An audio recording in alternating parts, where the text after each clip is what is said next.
Ibu Bapak, saudari-saudaraku yang terkasih, kita bertemu kembali. Semoga berkat Tuhan senantiasa menyertai saudari-saudaraku sekalian.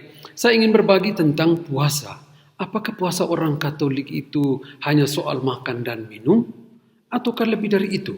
Bagaimana puasa yang sehat, jasmani, dan rohani menurut ajaran gereja Katolik? Kita akan refleksi dalam video kali ini bertumpu pada pengalaman dan ajaran Santo Yohanes dari Salib. Puasa dan berpuasa tidak hanya dikenal di kalangan orang Katolik, tetapi yang bukan Katolik pun ada ajaran tentang puasa, ada praktek-praktek tertentu yang berhubungan dengan puasa. Jadi puasa itu sebenarnya bagaimana mendidik diri, bagaimana melatih diri, melatih panca indera kita untuk lebih sebagai media mengalami dan merasakan kehadiran Tuhan. Yang pertama, berpuasa berhubungan dengan pikiran. Yesus berkata kepada Petrus, engkau tidak memikirkan apa yang dipikirkan Allah, melainkan apa yang dipikirkan oleh manusia. Dalam Matius 16:23. Yesus mengingatkan Petrus untuk mengubah cara berpikirnya dari yang manusiawi kepada yang lebih luhur, lebih ilahi, lebih mulia, dan yang lebih berhubungan dengan Allah. Jadi praktik puasa berhubungan dengan bagaimana menenangkan otak, mengheningkan pikiran, mendamaikan seluruh pikiran kita. Puasa dari segala cara berpikir yang membuat kita tidak nyaman. Puasa dari pikiran-pikiran yang negatif. Puasa dari pikiran marah, dendam, jengkel, mau balas dendam. Puasa dengan pikiran-pikiran yang selalu mengarahkan kita kepada masa lalu, entah masa lalu yang baik atau entah masa lalu yang sakit. Berpuasa dengan pikiran untuk merasa bersalah atau dengan kesalahan-kesalahan yang kita buat.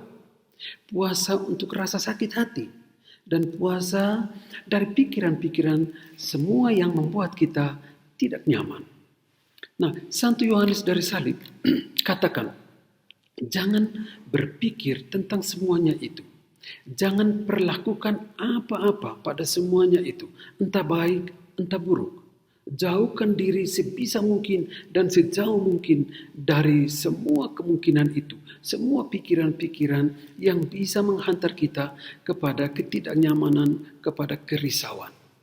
Seperti apa yang dikatakan oleh Santo Paulus juga di dalam suratnya kepada umat di Roma bab 12 ayat 2. Santo Paulus katakan demikian, janganlah kamu menjadi serupa dengan dunia ini, tetapi berubahlah oleh pembaharuan budimu, sehingga kamu dapat membedakan mana kehendak Allah, apa yang baik, yang berkenan kepada Allah, dan yang sempurna.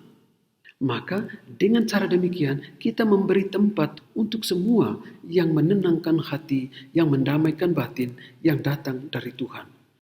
Yang kedua, puasa berhubungan dengan mata atau dengan cara melihat. Yesus katakan di dalam Injil Matius bab 6 ayat 22-23. Jika matamu sehat, maka seluruh dirimu akan terang dan diterangi. Yesus mengingatkan kita tentang puasa yang berhubungan dengan cara pandang kita, cara melihat kita. Melihat diri dan melihat sesama tanpa menghakimi, tanpa merendahkan, tanpa hal-hal yang negatif yang merusak diri kita sendiri. Melihat sesama sebagai ciptaan Tuhan yang baik, yang istimewa, yang luhur. Yesus menasihati juga dalam Injil Matius bab 5 ayat 29. Dikatakan demikian, jika matamu yang kanan menyesatkan engkau, cungkilah dan buanglah itu. Karena lebih baik bagimu jika satu anggota tubuhmu binasa daripada tubuhmu dengan utuh dicampakkan ke dalam neraka. Yang ketiga, puasa berhubungan dengan keinginan. Santo Paulus menasihati umat di Kolose dalam Kolose 3 ayat 1. Dia katakan demikian, carilah perkara yang di atas, di mana Kristus ada, duduk di sebelah kanan Allah. Kita selalu punya banyak sekali keinginan. Motivasi dalam mencari hal-hal yang menyenangkan dan yang kita suka. Itu sangat kodrati dan sangat manusiawi. Sibuk dengan keinginan hal-hal yang sementara ini, kadang bisa membuat kita juga lupa bahwa ada hal yang penting dan mulia, ada hal yang indah dan luhur yang ada di atas dalam diri Tuhan dalam hidup akhirat. Karena puasa dalam hal ini agar kita bisa sesekali mencari apa yang baik, apa yang kekal, apa yang ada di dalam diri Tuhan. Kita diajak untuk fokus pada Tuhan, maka segala yang lain akan ditambahkan kepada kita, seperti dikatakan oleh Yesus sendiri dalam Injil Matius bab 6 ayat 33. Jadi puasa keinginan kita memberi tempat. Kita sadar bahwa diri kita secara fisik pun, secara rohani pun juga memiliki kerinduan, kehaus akan Tuhan, dan lapar akan kebaikan Allah, akan segala kemurahan hati Allah. Yang keempat, puasa berhubungan dengan tangan. Dalam Injil Matius bab 3 ayat 1-5 berbicara tentang seorang yang mati sebelah tangannya. Menarik sekali apa yang diminta Yesus dari orang ini. Ia diminta untuk mengulurkan tangan. Ulurkanlah tanganmu, kata Yesus kepadanya. Dan ia mengulurkan tangan dan tangannya menjadi sembuh. Jadi puasa yang berhubungan dengan tangan adalah puasa untuk tidak mencuri, untuk tidak mengambil apa yang bukan menjadi hak kita dan milik kita, atau juga puasa untuk berlaku kasar dengan tangan kita kepada sesama atau dengan ciptaan lainnya. Jadi puasa berhubungan dengan tangan secara positif itu berarti kita membuka tangan, mengulurkan tangan, memberi bantuan berbagi, entah secara fisik, material, ataupun secara spiritual. Santo Paulus juga menasihati demikian, hendaklah masing-masing memberikan menurut kerelaan hatinya. Jangan dengan sedih hati atau dengan terpaksa, sebab Allah mengasihi orang yang memberi dengan sukacita. Dalam 2 Korintus bab 9 nomor 7. Jadi kita berpuasa berhubungan dengan bagaimana kita ikhlas berbagi. Berbagi itu indah. Berbagi itu menyegarkan jiwa dan raga. Yang kelima, puasa berhubungan dengan perut. Orang katakan bahwa seluruh isi dunia ini tidak cukup bagi mereka yang serakah, bagi mereka yang rakus. Santo Paulus katakan, Allah mereka adalah perut mereka. Dalam Filipi 3 bab 3 ayat 19. Puasa yang berhubungan dengan perut atau berhubungan dengan keserakahan agar orang bisa menempatkan diri secara baik dan secara benar di hadapan Allah dan di hadapan barang-barang materi yang kita miliki. Ada yang bisa makan apa saja, tapi ada juga yang tidak bisa makan apapun juga. Ada yang kekurangan gizi, ada yang kelebihan gizi, ada yang kelaparan, dan ada yang kekenyangan. Puasa berhubungan dengan perut ini agar bisa tahu bahwa jiwa kita juga sedang lapar dan sedang haus akan Allah dan seluruh kebaikan, seluruh kerahiman. Yang berikut, berpuasa berhubungan dengan lidah. Dalam Mazmur 141 ayat 3 dikatakan demikian, awasilah mulutku ya Tuhan, berjagalah pada pintu bibirku. Ini nasihat agar berpuasa dengan lidah, dengan kata-kata. Artinya, latihlah diri untuk lebih mendengar daripada berbicara. Santo Yakobus dalam suratnya bab 1 ayat 19 katakan demikian. Setiap orang hendaknya cepat untuk mendengar, tetapi lambat untuk berkata-kata dan juga lambat untuk marah. Lidah itu orang katakan seperti pedang bermata dua. Bisa menghasilkan kata-kata yang melukai hati sesama. Marah bisa merusak diri sendiri dan bisa merusak jiwa sesama. Puasa untuk bicara jelek tentang orang lain. Puasa untuk marah. Puasa untuk mengeluarkan kemarahan lewat lidah. Puasa untuk bicara keburukan-keburukan orang. Puasa untuk gosip. Puasa untuk menyebarkan berita-berita bohong. Di dalam Injil Matius bab 13 ayat 9. Dia katakan demikian. Siapa yang mendengar, hendaknya ia mendengarkan.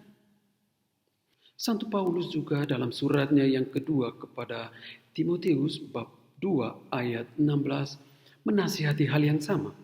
Dia katakan demikian, tetapi hindarilah omongan yang kosong dan tak suci yang hanya menambah kefasikan. Nasihat Santo Paulus ini sangat menarik di dalam masa puasa ini agar kita bisa menggunakan lidah secara baik. Yang terakhir, ini menarik. Puasa berhubungan dengan rasa ingin dipuji, diakui, dan dikenal. Dalam Injil Markus bab 2 ayat 18 sampai 20, orang-orang Farisi dan ahli-ahli Taurat bertanya kepada Yesus, "Mengapa murid-muridmu tidak berpuasa, sedangkan orang-orang lain, murid-murid orang-orang Farisi dan ahli-ahli Taurat, mereka berpuasa?" Yesus secara tidak langsung mengkritik cara dan tujuan mereka berpuasa. Yesus ingin mengambil jarak dengan cara mereka berpuasa dan cara mereka melakukan puasa itu. Dan Yesus coba berusaha memberikan satu pandangan yang baru tentang cara dan tujuan orang berpuasa. Mereka, artinya orang-orang Farisi dan ahli-ahli Taurat, berpuasa dengan merubah aspek fisik. Perubahan itu membuat mereka menjadi sumber perhatian. Dan cara yang demikian, maka tujuan mereka berpuasa adalah bisa dilihat orang, diakui orang, dan dipuji. Maka dengan cara demikian, tujuan berpuasa itu sendiri mereka sudah dapat. Jadi dalam perikop ini, Yesus ingin mengajarkan puasa dari keinginan untuk dipuji, diakui, dikenal, dihargai. Puasa ini penting agar ada ketulusan dalam kerja dan dalam pelayanan. Puasa ini akan membuat hati kita itu penuh sukacita dan bebas dari segala tekanan-tekanan atau pencarian yang bersifat egois dan manusiawi. Puasa ini membantu kita agar kita bisa lepas bebas. Sehingga puasa batin ini bertujuan agar Yesus semakin dialami, dirasakan, dan segala kebaikannya boleh masuk dan meresap ke dalam batin kita, dan itu menjadi sumber sukacita. Sehingga Yesus katakan, selagi pengantin itu masih berada bersama-sama mereka, maka mereka tidak perlu berpuasa. Tetapi ketika pengantin itu, artinya dirinya sendiri, diambil dari antara mereka, maka disitulah mereka akan berpuasa. Tujuan dari puasa, merasakan kehadiran Allah dalam diri kita, di dalam hidup kita, di dalam perjuangan kita. Injil Yohanes bab 14 ayat 23.